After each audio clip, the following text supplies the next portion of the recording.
Saya pulang ke Pekanbaru, kemudian mengajar di kampus. Saya mengisi pengajian di masjid, khusus kajian hadis, karena memang itu jurusan saya. Satu hadis, menjelaskan periwayatnya, kandungan-kandungan isinya, habis itu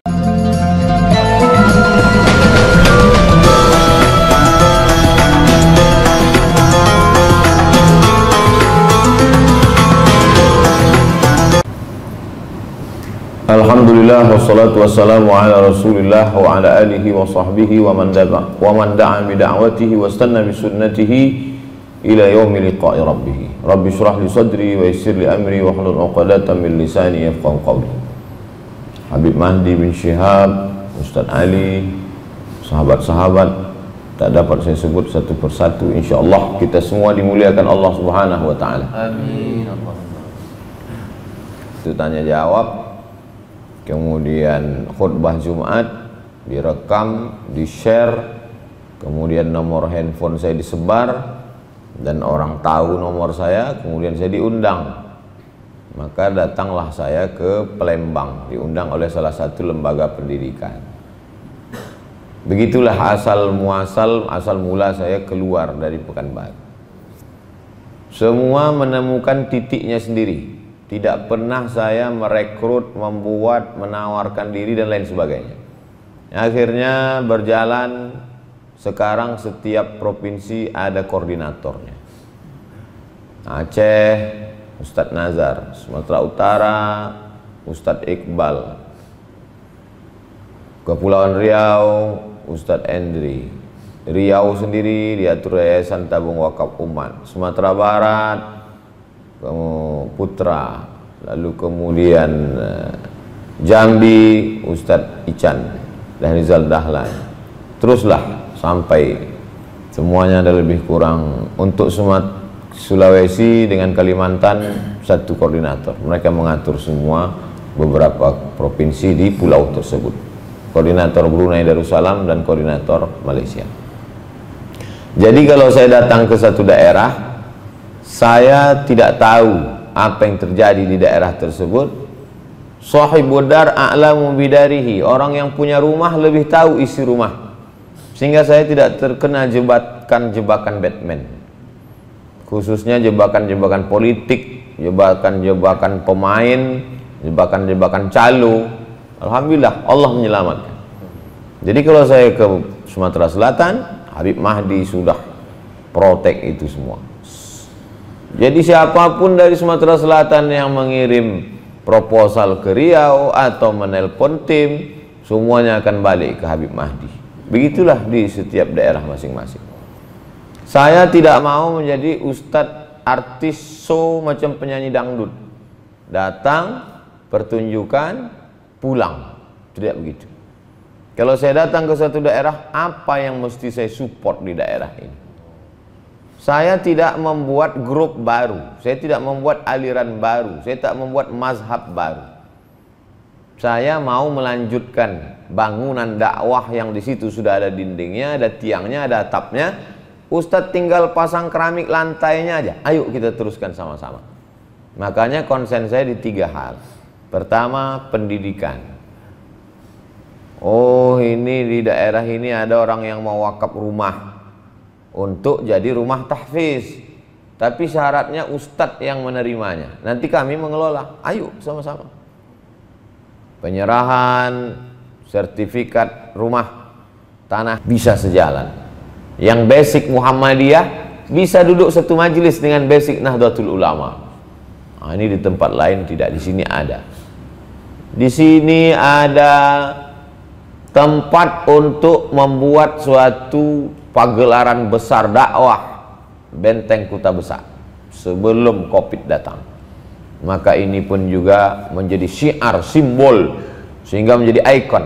Di mana-mana kalau ditanya orang, oh iya kami tengok video Ustadz di BKB, oh iya Ustadz kemarin. Nah, ini banyak orang tak punya panggung, banyak kota hanya masjid saja, stadion, habis itu selesai. Tapi di sini ada. Yang ketiga, dakwah dikemas dengan media. Karena memang yang ada di media itu kemas Mas Ali, maka dia bisa mengkemasnya dengan media. Jadi kalau video Ustadz Taufik Asnuri rahimahullah bisa sampai ke Pekanbaru, itu karena ada tim media yang di sini bekerja. Kalau kita lihat ada lampu gemerlap, ada video yang bagus, itu juga lengkap dengan anasyidnya. Ini selalu saya kalau pergi ke satu daerah, saya bawa cerita ini ke sini, cerita ini bawa kemari, sehingga dia menjadi sebuah cerita puzzle yang disusun menjadi sebuah gambar yang menarik. Di Aceh bisa kita ambil Ikatan Alumni Timur Tengah. Di Sulawesi Selatan bisa kita ambil Icat sudah punya Icat Mat. Tolong buatkan videonya Ustadz. Icat Mat, Icat Ikatan Cendekiawan Alumni Timur Tengah. Memang semua yang kalau di Aceh ikat, di sana dia jadi Icat, karena memang di sana banyak C, makanya Coto Makassar. Lalu kemudian di Kalimantan militansinya, kita tahu mereka amat sangat militan yang luar biasa kepada para habaib, khususnya kepada para ustadz, para alim ulama. Jadi apa yang ada di beberapa daerah, dan saya bisa bersinergi berjalan dengan kawan-kawan tanpa merusak. Jadi kalau ada dari Pontianak Ustadz Lukman dengan program berasnya, dengan program keumatannya, bisa berjalan sinergi bersama selama kita masih satu arah, satu tujuan, maka tidak pernah mempermasalahkan kendaraan apa yang kita pakai. Bahwa ada yang naik sepeda motor gede, ada yang naik sepeda, ada yang naik speedboat, kita tak pernah permasalahkan itu dia naik apa, karena kita terlalu fokus melihat tujuan akhirnya. Tapi kalau kita terlalu fokus melihat kanan kiri, itulah kita menjadi sikut menyikut, merajuk, tidak jadi buat dakwah hanya karena logo tidak ditempel di banner. Itu kan suatu yang sepele, remeh temeh. Saya tak pernah punya logo. Andailah tak diminta orang, tak ada itu logo Ustadz Abdul Somad. Singkatan UAS itu pun tak pernah terpikirkan. Tiba-tiba orang aja ngasih. Saya tidak terlalu memikirkan simbol. Saya melihat makna. Jadi sama seperti besi berani, magnet. Dulu waktu kecil magnet itu kita campakkan ke pasir, setelah itu otomatis menempel nanti. Pasir tidak akan menempel, debu tak akan menempel, kayu tak akan menempel. Tapi kalau dia memang butiran-butiran besi, dia pasti akan menempel. Begitu juga lah perjalanan kami. Masuk kami ke satu daerah, pasir tak mau menempel, kayu tak akan menempel, kaca tak menempel. Tapi kalau dia besi, insya Allah dia akan menempel dan kita bisa bersama. Jadi kalau pada subuh ini, dalam perjalanan ini ada sahabat-sahabat yang menempel, maka sesungguhnya kita memang berarti sama-sama besi, sama-sama tahan diuji, tak akan lapuk insya Allah. Amin. Tapi kalau dia kayu, dia tak mau menempel. Kayu hanya akan berkawan dengan kayu yang lapuk juga. Al-arwah junudun mujannadah. Ruh itu seperti bala tentara. Wa ma ta'arafa minha talaf. Kalau dia ada kesesuaian, dia akan bersama. Angkatan laut, angkatan udara, polisi, satpam, security, semua bergabung. Tapi begitu komandan upacara mengatakan siap gerak, semua melihat seragamnya. Satpam sama satpam, hansip sama hansip, angkatan darat sama angkatan darat, polisi sama polisi, berbarislah dia. Begitu juga dalam perjalanan ini. Ruh saya, ruh Habib Mahdi, ruh mulai dia merapat. Kenapa dia merapat? Wa ma ta'arafa. Karena ada titik-titik kesamaan, ada titik-titik temu. Walaupun kami secara zahir sangat berbeda. Habib Mahdi pakai sorban, saya pakai peci. Beliau pakai jubah, saya pakai sarung. Beliau dari Hadramaut Tarim, Darul Mustafa, Sidil Habib Omar bin Hafiz, saya dari Al-Azhar. Berbeda, tapi ada satu titik temu. Begitu juga dengan Ustadz Kemas Ali, ada titik temu.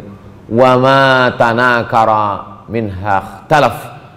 Walaupun dari satu sekolah, sama-sama dari Azhar, sama-sama satu angkatan, tapi kalau tanakara tak bersesuaian, tak sejalan, ikhtalaf. dia pasti akan terjadi ikhtilaf. Kenapa kita bersama bisa subuh ini? Berarti roh kita ada satu sifat, banyak persamaan kita. Itulah yang membuat kita bisa bersama. Bersama di Palembang, bersama di dunia, bersama ketika bangkit di padang mahsyar, bersama pula dalam surga bersama Sayyidina wa Maulana Muhammad sallallahu alaihi wasallam. Saya tak pernah takut kehilangan sahabat.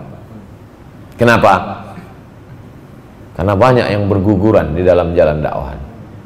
Yang kawan menjadi lawan banyak, yang dulu teman baik menjadi musuh banyak, tapi orang-orang yang tak dikenal pun menjadi sahabat lebih banyak lagi. Dari mulai Aceh, Sumatera Utara, Sumatera Selatan, Lampung, menyeberang ke Jawa Barat, masuk ke Jawa Tengah, DKI, masuk ke Jawa Timur, masuk ke wilayah timur Indonesia, datang ke Maluku, sampai ke Sorong Papua, sampai ke Raja Ampat, sampai ke beberapa negeri tetangga, sampai ke Terengganu, sampai ke Perak. Tak pernah kenal, beda bahasa, beda suku, tapi ketika ruh itu sama sifatnya, menjadi sahabat, menjadi kawan. Jangan pernah takut kehilangan sahabat. Safir tajid iwadan amman tufariqu. Berjalan sajalah engkau, nanti di tempat itu kau akan menemukan orang-orang yang dulu kau tinggalkan, maka kau akan bertemu dengan orang yang sama. Betul kata Imam Syafi'i. Setiap daerah yang saya kunjungi itu ada saja orang-orang yang sifatnya sama. Jadi kalau di daerah ini ada orang kaya yang baik, ada pejabat yang santun menolong dakwah, ada mantan preman yang menjadi backing, menjadi bodyguard, menjadi backup dakwah, nanti di daerah lain ketemu lagi orang spesies macam itu juga. Orang kaya yang mensupport dakwah, pejabat yang berani menjadi tulang belakang dakwah, anak muda yang menjadi support dakwah, namanya beda, sukunya beda, wajahnya beda, tapi sifatnya sama. Abu Lahabnya juga begitu ada, Abu Jahalnya juga ada. Masya Allah, tabarakallah, dalam perjalanan ini berjumpa dengan itu semua. Jadi saya menganggap, saya berharap perjalanan yang kesekian puluh kalinya ke Sumatera Selatan dan kawan-kawan sahabat-sahabat ikut dalam bagian ini. Sekali lagi hayat dikandung badan, masih panjang umur saya, datang saya ke Sumatera Selatan, bisa kita bersama, alhamdulillah. Tapi ke depan saya tetap bermimpi seperti daerah-daerah yang lain, ada satu kerjasama sehingga terbentuklah sebuah lembaga, sehingga kita fokus, sehingga kita, bukan berarti saya katakan tak baik, menuju yang baik, menuju yang lebih baik, menuju yang amat sangat terbaik, sampai puncaknya rel kereta apinya siap, lokomotifnya siap, mati kita sebagai masinis, kereta api tetap berjalan. Kenapa? Relnya sudah ada. Masinis boleh mati, tapi kereta api tak boleh berganti.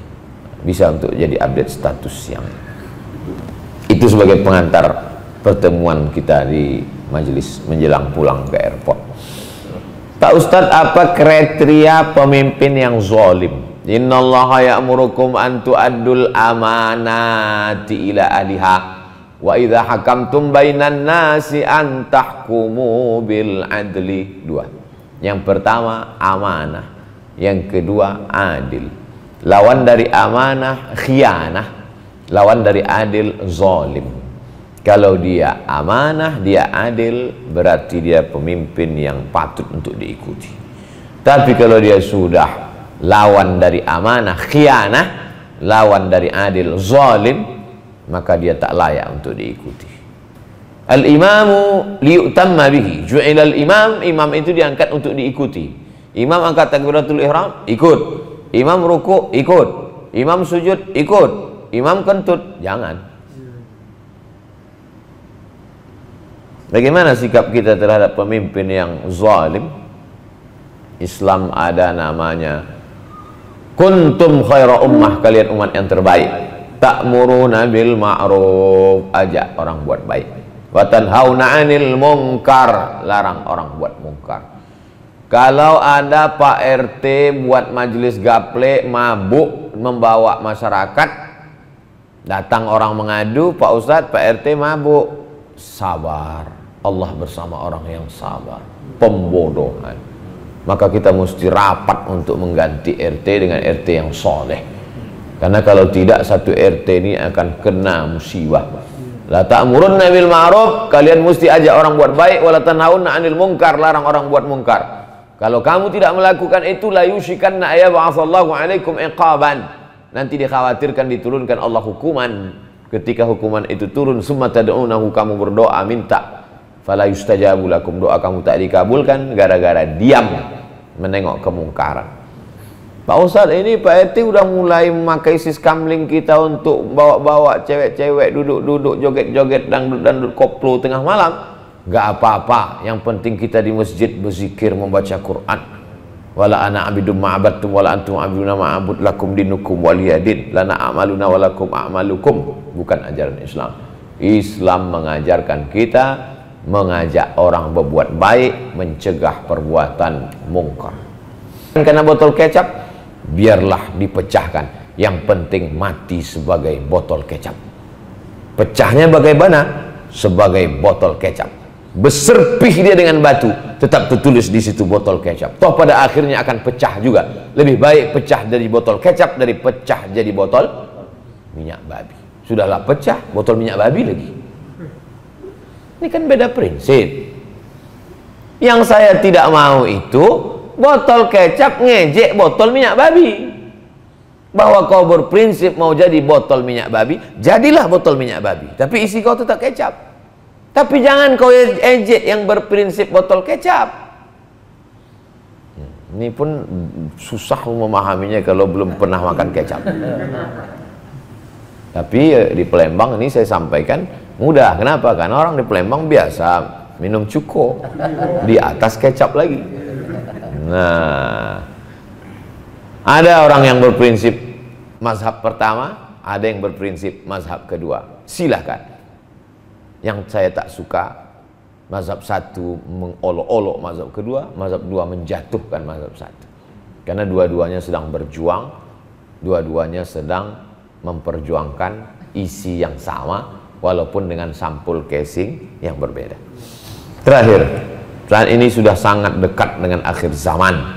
Terlebih virus COVID-19 semakin membatasi umat Islam dalam beribadah. Bagaimana sebaiknya sikap kita?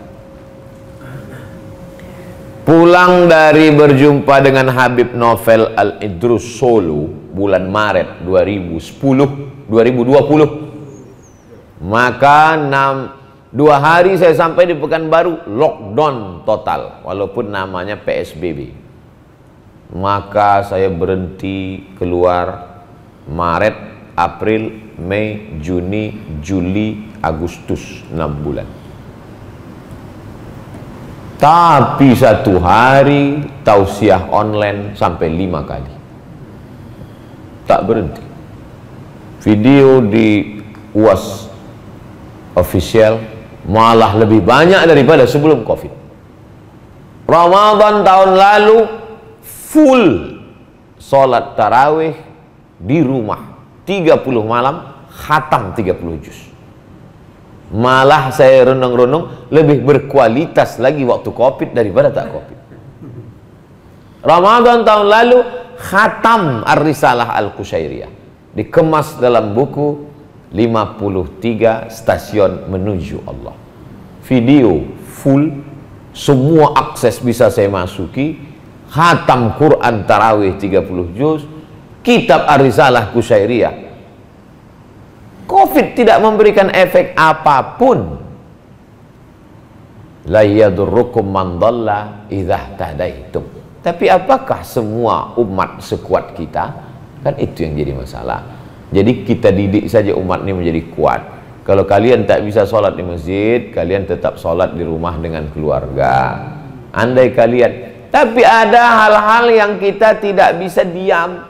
Kalau sampai sholat Idul Fitri, Idul Adha, kurban kita dilarang, sementara di depan biji mata kita orang duduk ramai-ramai di kafe, sementara mall tetap dibuka, diam kita. Pembodohan luar biasa. Berapalah jumlah orang sholat di masjid, tapi berapa yang minum kongko-kongko duduk-duduk? Nah, maka ada masanya kita lockdown, duduk sejenak, tapi tanpa mematikan aktivitas. Kita tetap beraktivitas, hidup kita tetap berkualitas. Jadi alhamdulillah Ramadan 2019 belum Covid, Ramadan 2020 sudah Covid ketat, Ramadan 2021 Covid kurang ketat. Justru di antara tiga ini saat amat sangat ketat itulah yang paling berkualitas yang saya rasakan. Jadi ke depan kita tetap mesti jeli, kita tetap mesti waspada, kita tetap mesti selalu ada langkah-langkah apa yang kita lakukan. Saya kira itulah yang dapat saya sampaikan. Mudah-mudahan